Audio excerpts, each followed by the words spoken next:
चलिए जानते हैं ओज़ोन होल क्या होता है। जब हम ओज़ोन होल के बारे में पढ़ते हैं तो कुछ कन्फ्यूज़न होती हैं, जैसे कि ओज़ोन होल को पोल्स पर ही क्यों नोटिस किया गया है, इक्वेटर पर क्यों नहीं। दूसरा कि ओज़ोन की डिप्लीशन जो है वो अंटार्कटिका के स्प्रिंग सीज़न और समर सीज़न में ज़्यादा नोटिस किया गया है as compare to winter season में। तो ऐसा क्यों है, तो इन चीज़ों को जो है हम जानेंगे कि ऐसा क्यों होता है इस टॉपिक में। तो ओज़ोन होल क्या है एक्चुअली, टेक्निकली अगर देखें तो ये कोई होल नहीं है। होता क्या है, स्ट्रेटोस्फीयर क्या चीज़ है। जब हम अर्थ के बारे में पढ़ते हैं तो अर्थ को जो गैसेस वाला पोर्शन जो सराउंड करता है उसको कहते हैं एटमॉस्फेयर, और ये जो एटमॉस्फेयर है, जो गैसेस वाला पोर्शन है, ये गैसेस लेयर्स की फॉर्म में है। तो सबसे पास वाली जो लेयर आती है एटमॉस्फेयर की अर्थ सरफेस के पास, उसको बोलते हैं ट्रोपोस्फियर, फिर स्ट्रेटोस्फियर, फिर मेसोस्फियर, थर्मोस्फियर और एक्सोस्फियर। तो ये जो लेयर है स्ट्रेटोस्फियर, इस लेयर में ये देखा गया कि O3 मॉलिक्यूल की कंसंट्रेशन जो है वो ज़्यादा देखी गई है। तो इसी में कहाँ देखी गई है, लगभग 25 से 35 किलोमीटर अर्थ सरफेस से ऊपर स्ट्रेटोस्फियर में। तो इसको नाम दिया है ओज़ोन लेयर। और ओज़ोन होल की कंडीशन में होता क्या है कि जो कंसंट्रेशन है ओज़ोन की वो कम हो जाती है, इसमें डिप्लीशन होती है, ज़्यादा डिस्ट्रक्शन होती है ओज़ोन मॉलिक्यूल की। तो उस कंडीशन को हमने क्या कहा है, नाम दिया है ओज़ोन होल। तो होता क्या है कि लेट करो ये दो लेयर्स बनाते हैं, और इसमें क्या नॉर्मल कंडीशन में जो ओज़ोन के मॉलिक्यूल हैं, O3 मॉलिक्यूल हैं, वो ज़्यादा हैं। तो जो सन से हाईली एनर्जेटिक जो यूवी रेडिएशन आती है वो आएगी और यहाँ पर ऑब्जर्व कर ली जाएगी और नीचे अर्थ सरफेस पर नहीं आएगी नॉर्मल कंडीशन में। लेकिन ओज़ोन होल में क्या होता है कि जो कंसंट्रेशन है ओज़ोन मॉलिक्यूल की वो कम होगी, तो यूवी जो रेडिएशंस हैं, जो कि हाईली एनर्जेटिक रेडिएशंस होती हैं, वो ऑब्जर्व नहीं हो पाएंगी और वो नीचे आ जाएंगी, तो बहुत सारा डिस्ट्रक्शन प्रॉब्लम क्रिएट करेंगी। तो इस कंडीशन को, जब ओज़ोन की कंसंट्रेशन कम हो जाती है, उस कंडीशन को हम बोलते हैं ओज़ोन होल। जो ओज़ोन होल की डिस्कवरी है वो अंटार्कटिका के ऊपर की गई थी, जो कि साउथ पोल में कंटिनेंट है, साउथ पोल पर अंटार्कटिका, उसके ऊपर की गई थी। और ये कब की गई थी, 1985 में पेपर में पब्लिश किया था 3 साइंटिस्ट थे, फार्मन, गार्डिनर और शेंकलिन, जिन्होंने जो है 1985 में ये ओज़ोन होल का जो है कंसेप्ट दिया था, इसकी डिस्कवरी की थी। क्वेश्चन आता है कभी कि कब हुआ था, तो 1985 में। तो ओज़ोन होल एक्चुअली क्या चीज़ है, जब ओज़ोन की कंसंट्रेशन 220 डॉप्सन यूनिट DU में मेज़र करते हैं ओज़ोन को हम, तो उसकी कंसंट्रेशन जब 220 से कम हो जाती है, तो ऐसी कंडीशन में को फिर हम क्या नाम देते हैं, ओज़ोन होल। जब हम क्या होता है नेक्स्ट कि ओज़ोन होल के बारे में पढ़ते हैं तो ये भी हमें पता होना चाहिए कि जो है, क्योंकि बार बार ये बातें आती हैं कि अंटार्कटिका में समर सीज़न, विंटर सीज़न कौन कौन से मंथ में होता है, स्प्रिंग सीज़न कब होता है। तो क्योंकि अगर हम यहाँ पर देखें, हम देख पा रहे हैं ये ग्लोब है, तो इसमें हम देख पा रहे हैं कि ये जो रेड लाइन है, ये क्या है, इक्वेटर है। और इक्वेटर क्या होता है, इमेजिनरी लाइन जो अर्थ को 2 इक्वल हेमिस्फीयर में डिवाइड करती है, उसको कहते हैं इक्वेटर। तो जो इक्वेटर के नॉर्दर्न साइड है उसको बोलते हैं नॉर्दर्न हेमिस्फीयर, और इस इक्वेटर के साउथ की तरफ जो है वो साउदर्न हेमिस्फीयर जनरली जो है। क्योंकि हम जैसे ये इंडिया देख पा रहे हैं, ये नॉर्दर्न हेमिस्फीयर में, इस कंटेक्स्ट में बात करते हैं तो जो सीज़न है हम जानते हैं कि भाई जून में इंडिया में गर्मियाँ होती हैं, और दिसंबर में, नवंबर में, जब जनवरी में सर्दियाँ होती हैं। जबकि अंटार्कटिका को हम कहाँ देख रहे हैं, साउदर्न पोल पर होता है ये, और ये साउदर्न हेमिस्फीयर में है अंटार्कटिका। इंडिया जो है वो नॉर्दर्न हेमिस्फीयर में है, अंटार्कटिका साउदर्न हेमिस्फीयर में। तो जो नॉर्दर्न हेमिस्फीयर के जो सीज़न होते हैं बिल्कुल अपोजिट होते हैं जो साउदर्न हेमिस्फीयर से। तो साउदर्न हेमिस्फीयर की अगर बात करें तो यहाँ पर हम देख पा रहे हैं कि जो अंटार्कटिका में समर होती है, समर ऐसे जो है इंडिया में तो जून में होती है, लेकिन यहाँ पर देख रहे हैं जब जहाँ सर्दियाँ होती हैं ऊपर नॉर्दर्न हेमिस्फेयर में, तब जो है सदर्न हेमिस्फेयर में क्या होता है, तब वहाँ पर गर्मियाँ होती हैं। और जब अंटार्कटिका में विंटर कब होते हैं, जब यहाँ पर गर्मियाँ होती हैं नॉर्दर्न हेमिस्फेयर में। तो इसमें देख पा रहे हैं कि सदर्न में मई और अगस्त में जो है एक्सट्रीम कोल्ड जो है वो ठंड का मौसम होता है अंटार्कटिका में। तो हम इस तरीके से ये जानते हैं कि जो सीजन्स हैं अंटार्कटिका में वो बिल्कुल ही अपोजिट होते हैं हमारे जो नॉर्दर्न हेमिस्फेयर से बिल्कुल अपोजिट होते हैं। सर्दियों में क्या होता है, विंटर में अंटार्कटिका में जो है जेट स्ट्रीम्स डेवलप होती हैं, और ये जेट स्ट्रीम जो डेवलप होती हैं तेज़ चलने वाली हवाएं, तो ये सर्कुलर शेप ले लेती हैं, और इस शेप को ही जो है, जो कि सर्कुलर शेप होता है, साइक्लोनिक कंडीशन बनती है, इसको नाम देते हैं वॉर्टेक्स। और इसमें क्या होता है, जो वेस्टर्लीज वेस्ट से आने वाली हवाएं हैं वो तेज़ चलती हैं, और क्या होता है इस तरह का जो प्रोसेस है, इस प्रोसेस को साइक्लोन बनने को प्रोसेस को और इन्हेंस करती हैं वेस्टर्लीज वेस्ट से आने वाली हवाएं। तो वर्टेक्स एक्चुअली क्या चीज़ होता है, एक साइक्लोनिक कंडीशन होती है। और साइक्लोन क्या होता है, लो प्रेशर, जब सेंटर में लो प्रेशर होगा, साइड्स पे हाई होगा, और यहाँ पर क्या होगा, लो प्रेशर सेंटर में, उस कंडीशन को क्या कहते हैं हम, साइक्लोन।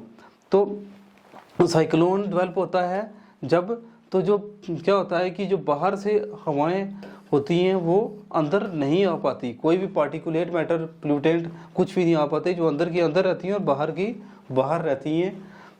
ये कंडीशन बन जाती है जब साइक्लोन बनता है, जब वॉर्टेक्स बनता है, खासकर अंटार्कटिका के ऊपर।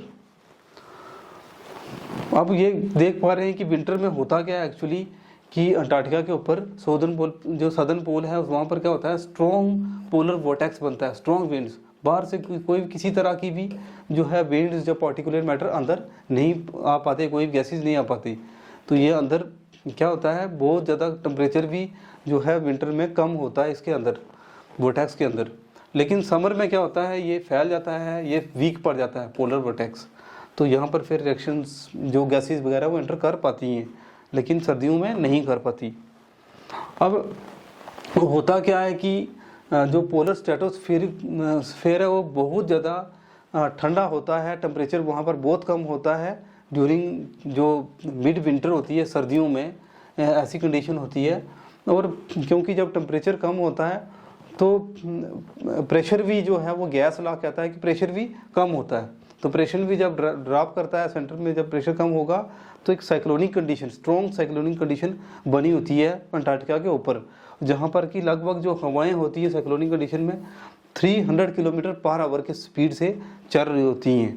तो यहाँ इसमें किसी तरह की भी कोई गैसेज जो है वो वॉर्टेक्स के अंदर पेनिट्रेट नहीं कर पाती, बिल्कुल आइसोलेटेड होता है अंदर से सिस्टम, और बाहर की गैसेज बाहर होती हैं, अंदर की अंदर होती हैं। यहाँ बहुत सारी रिएक्शंस फिर होती हैं।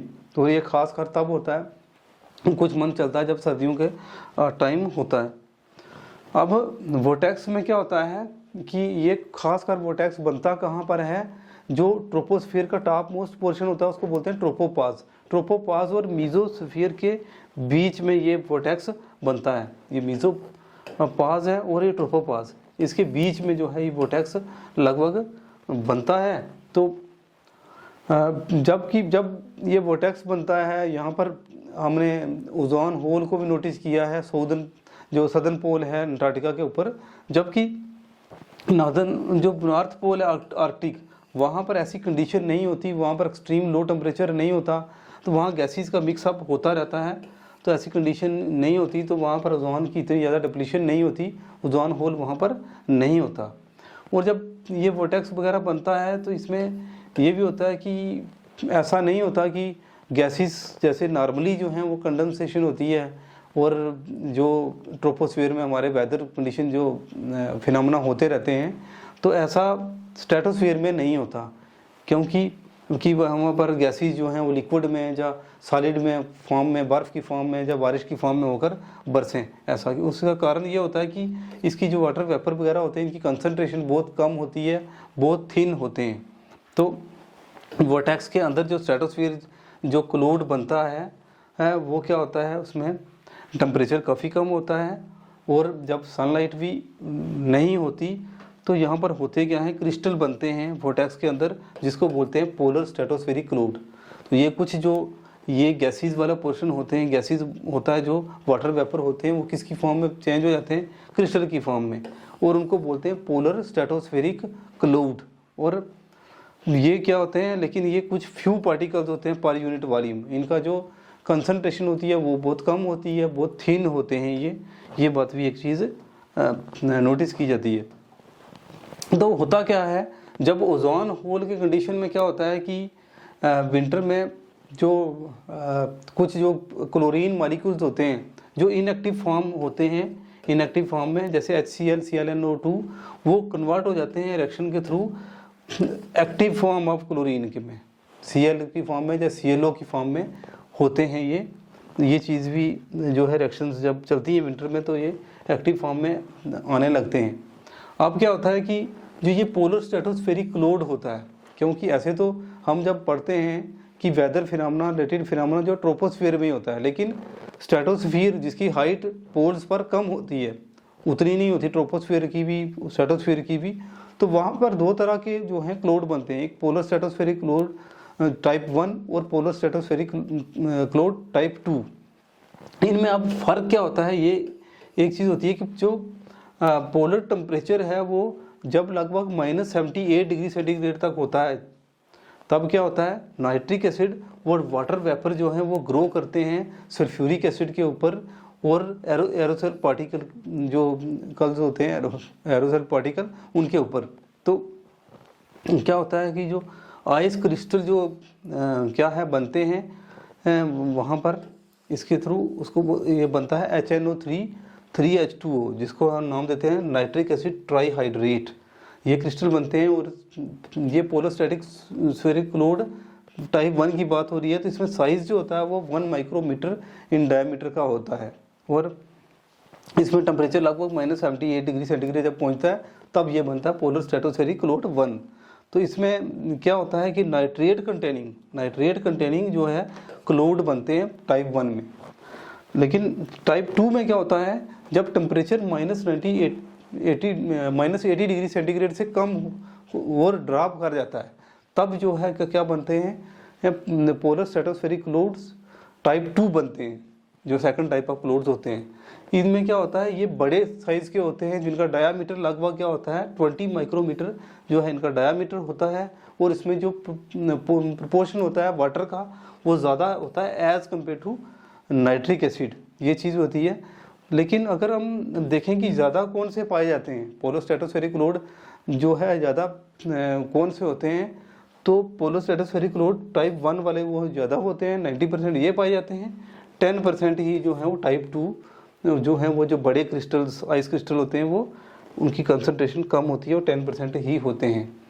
वंस जब क्या होता है कि पोलर स्ट्रेटोस्फेरिक क्लाउड जो है ये बन जाते हैं वोर्टेक्स के अंदर, तो बहुत सारी केमिकल रिएक्शंस भी होती हैं सरफेस के ऊपर। इन जो क्रिस्टल्स आइस क्रिस्टल बनते हैं इनके अंदर भी इनके ऊपर भी क्या है रिएक्शंस होती हैं, और ये जो वोर्टेक्स होता है जो बनता है, ये जो साइक्लोनिक कंडीशन, इसके ये एक तरह का जो है रिएक्शन चैम्बर बन जाता है। बहुत सारी रिएक्शंस जहाँ पर हो रही होती हैं इसमें, तो इसमें बहुत सारी गैसेस जो हैं अंदर ऑब्जर्व होती हैं आइस पार्टिकल के ऊपर भी, और फिर क्या है रिएक्शंस जो गैसेस हैं एक दूसरे के साथ रिएक्ट करती हैं।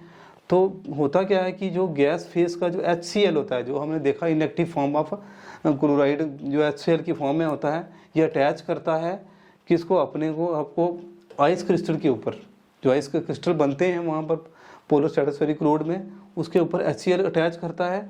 तो ये जो HCl होता है गैस फॉर्म में होता है, जब अटैच करता है तो ये लिक्विड फॉर्म में ये सॉलिड फॉर्म में चेंज हो जाता है।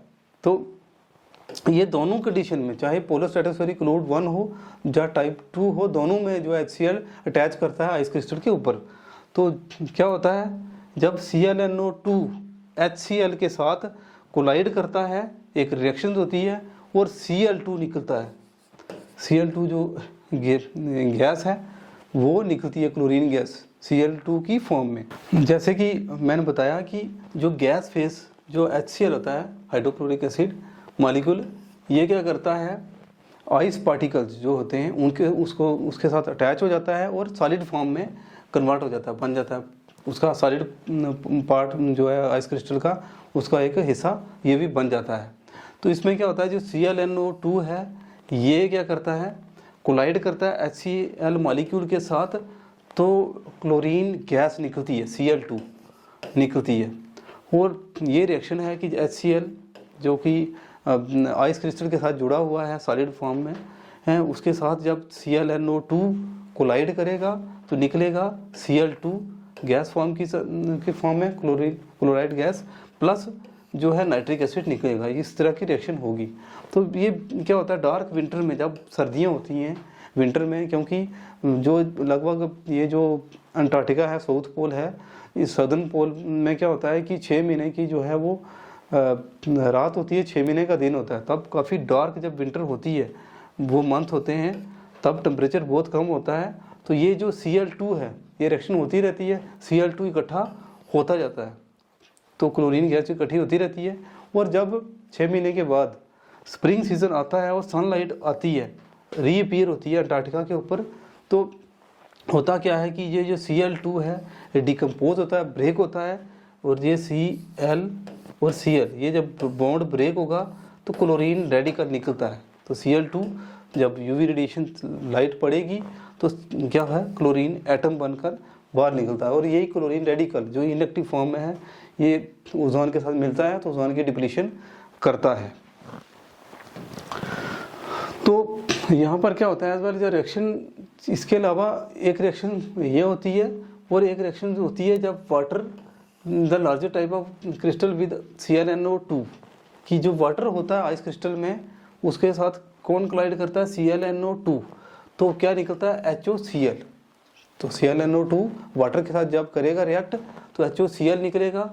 तो ये क्या करेगा, सनलाइट जब आएगी, ये क्या हो रहा है, क्योंकि आइस क्रिस्टल पे वाटर होगा जो कि सॉलिड फॉर्म में होगा, ClNO2 जब गैस की फॉर्म में टकराएगा, इसके साथ रिएक्ट करेगा तो निकलेगा HOCl और नाइट्रिक एसिड। अब होता क्या है कि जो HOCl है, जब लाइट आएगी, यूवी रेडिएशन आएगी, तो क्या होगा, OH रेडिकल निकलेगा और क्लोराइड रेडिकल निकलेंगे। तो इस तरह के जो रेडिकल निकलेंगे, तो कुछ साइंटिस्ट ये सुजेस्ट करते हैं कि जो HCl की रिएक्शन होती है ClNO2 के साथ, तो Cl2 निकलता है, ये जो है डायरेक्ट सीधा नहीं होता। पहले क्या होता है कि जो क्लोरीन नाइट्रेट है पहले क्या करता है, HOCl में कन्वर्ट होता है, वाटर के साथ रिएक्ट करता है, और उसके बाद जो है ये HCl के साथ रिएक्ट करता है, और फिर Cl2 जो है वो यील्ड होता है, निकलता है। तो इस तरीके से ये 2 स्टेप प्रोसेस है। ये कुछ साइंटिस्ट ये चीज़ जो है वो ये भी जो है वो बताते हैं।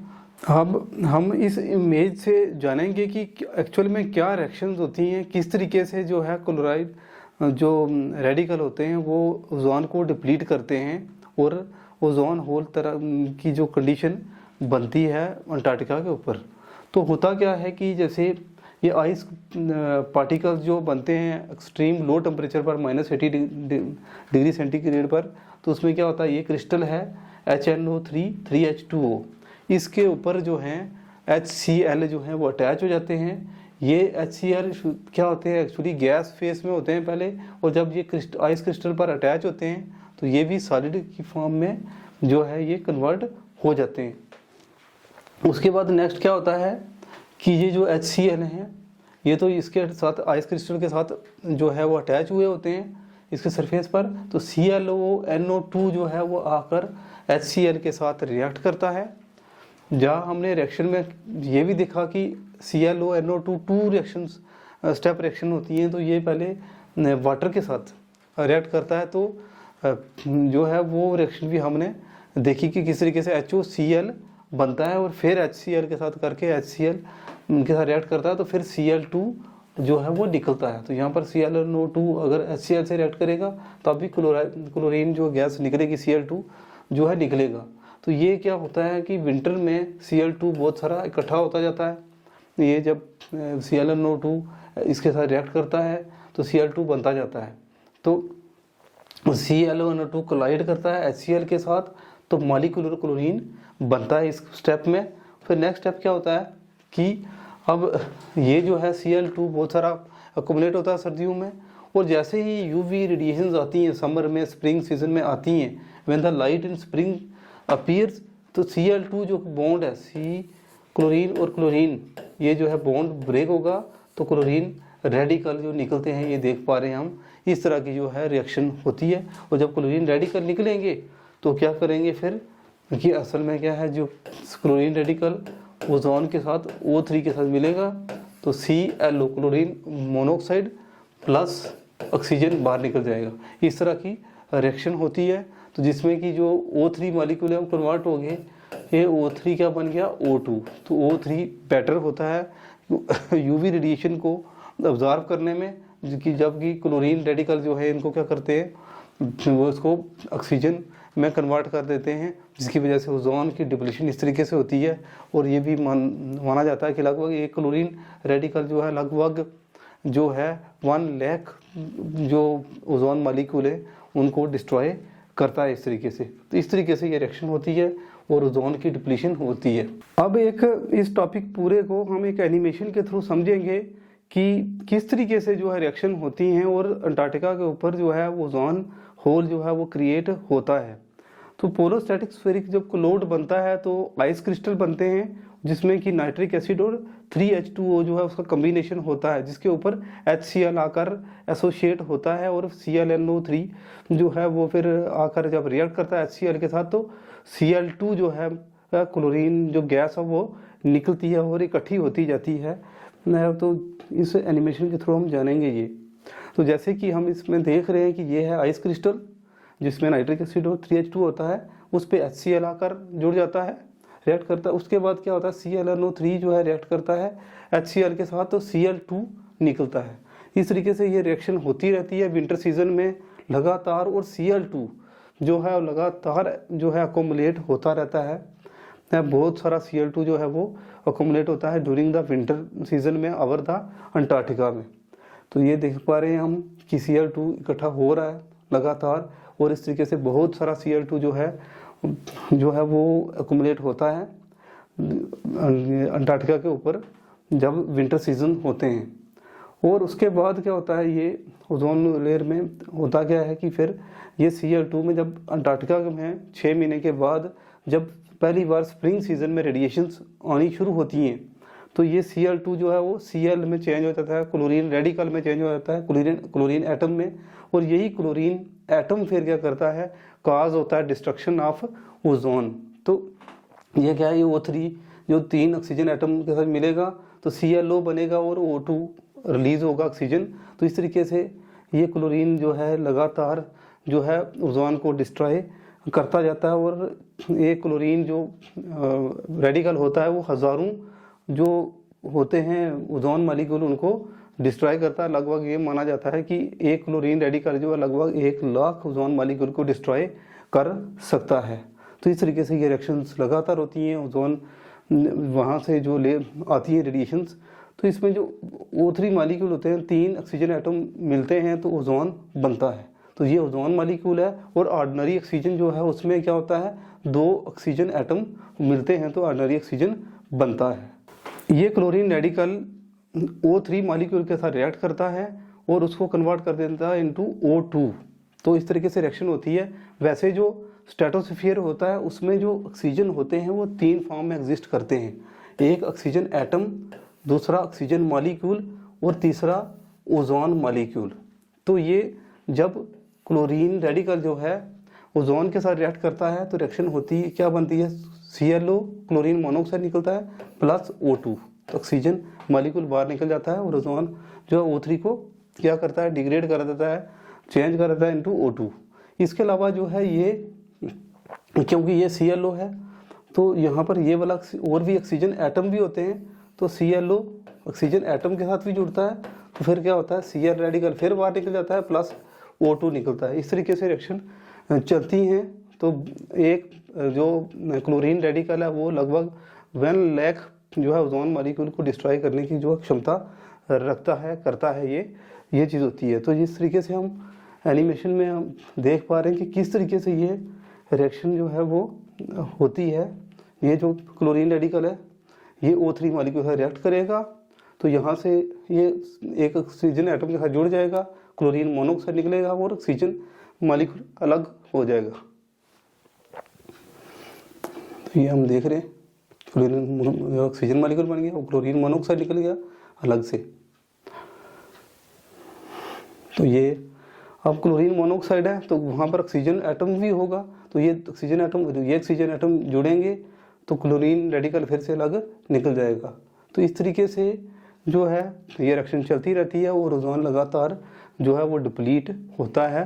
और अंटार्कटिका तो हर नवंबर में अंटार्कटिका में जो है जब गर्मियाँ आती हैं तो ये पोलर वोर्टेक्स जो है टूट जाता है, जो साइक्लोनिक कंडीशन है वो ख़त्म होती है। टेम्परेचर जब नॉर्म वहाँ पर थोड़ा बढ़ता है तो ये साइक्लोनिक कंडीशन जब बढ़ती है तो जो एडजेसेंट एरिया से जो गैसेज हैं इंक्लूडिंग जो ओजोन वगैरह है वो दोबारा से मिक्स होती है और ओजोन की लेयर जो है वो रिकवर करती है। और तब जब वोर्टेक्स ख़त्म हो जाता है तो फिर ओजोन लेयर जो है फिर रीएस्टेब्लिश हो जाती है अंटार्कटिका के ऊपर। और फिर नेक्स्ट सर्दियाँ जब फिर से आती हैं तो फिर क्या होता है दोबारा से इस तरीके की रिएक्शंस होती हैं, फिर Cl2 इकट्ठा होता रहता है। और जब स्प्रिंग सीजन में ये क्लोरीन रेडिकल बनते हैं ब्रेक होकर तो फिर तेज़ी के साथ गर्मियों में ओजोन की डिप्लीशन होती है। तो इस तरह से हमारे जो कन्फ्यूज़न थी कि साउथ पोल पर अंटार्कटिका के ऊपर ही ओजोन होल होता है, तो उसका बड़ा कारण ये है कि वहाँ पर लो टेम्परेचर होता है और उस लो टेम्परेचर में आइस क्रिस्टल बनते हैं और वहाँ पर वोर्टेक्स बनता है जिसके अंदर बहुत सारी हीटरोजेनस रिएक्शन होती हैं और कोल्ड टेम्परेचर में और आइस क्रिस्टल के ऊपर। और वो क्लोरीन जो मालिक्यूल है Cl2 वो इकट्ठे होते रहते हैं और फिर स्प्रिंग सीजन में क्या है जब वो ब्रेक होते हैं क्लोरीन रेडिकल निकलते हैं और ओजोन को डिप्लीट करते हैं। तो स्प्रिंग सीजन और समर में जो है वो क्लोरीन रेडिकल बहुत सारे जब रेडिएशन यूवी रेडिएशन आती हैं तो निकलते हैं तो ओजोन को डिप्लीट जो है वो डिप्लीशन ज़्यादा होती है स्प्रिंग और समर सीजन में। प्लस क्या होता है कि अंटार्कटिका में ही ऐसी कंडीशन बनती है, आइस क्रिस्टल बनते हैं, वोर्टेक्स बनता है, टेम्परेचर लो होता है जिसकी वजह से वहाँ पर ओजोन होल नोटिस किया गया है। इस तरह की कंडीशन जो है इक्वेटर पर नहीं होती। जबकि हमारे जो क्वेश्चन राइज ये होता है कि जब अर्थ है ये तो अर्थ को इमेजिनरी लाइन जो अर्थ को दो इक्वल हेमिस्फीयर में डिवाइड करती है उसको बोलते हैं इक्वेटर। तो ज़्यादातर जो हैबिटेशन है लोग इक्वेटर के आसपास रहते हैं, यहाँ पर बारिश भी ज़्यादा होती है, सनलाइट भी ज़्यादा पड़ती है, एनर्जी भी ज़्यादा मिलती है। तो जो है यहाँ पर ज़्यादातर इंडस्ट्रियल सेटअप भी ज़्यादा यहाँ पर हैं। तो यहाँ पर जो है जो क्लोरोफ्लोरोकार्बन जैसी जो जिसमें क्लोरीन होता है वो गैसेज निकलती हैं। तो डिप्लीशन और ओजोन होल तो इक्वेटर के ऊपर होना चाहिए, लेकिन ऐसा पोल्स पर क्यों है? तो उसका कारण यही है कि वहाँ एक्सट्रीम लो कंडीशन टेम्परेचर होता है, वोर्टेक्स बनता है और इस तरह की रिएक्शंस जो है पोल्स पर ही होती है, खासकर सदर्न पोल पर अंटार्कटिका के ऊपर। तो this is all about the topic ozone hole. Thank you.